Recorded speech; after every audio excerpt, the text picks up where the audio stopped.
This is the second time we've seen one of the higher mileage Cayenne. So this is a turbo with 200,000+ miles on it. But you can see in there, I started to take bolts out, but the seal has exploded. So this is the front drive shaft on a Cayenne. So it comes back here to your transfer case.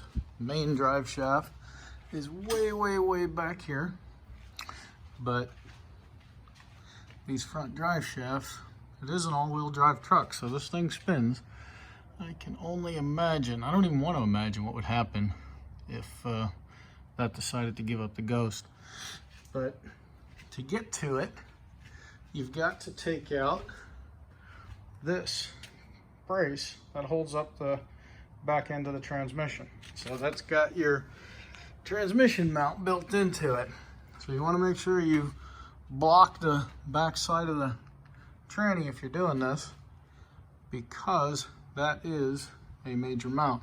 So it comes across and bolts in right there, and bolts in over here, and then you can see here is where it ties in. So front drive shaft, not the hardest thing in the world to change, except you do need some clearance to be able to wiggle it out and wiggle it back in. So you got to pull that front thing, but boy, it made a mess. When I pulled the pan off to do an oil change, I'm like, oh, where's that oil leak coming from? And it turns out it's not an oil leak at all, or even a transmission leak. That is just drive shaft grease. So we'll get that puppy popped out and put a new part in there and get another 200,000 miles out of it.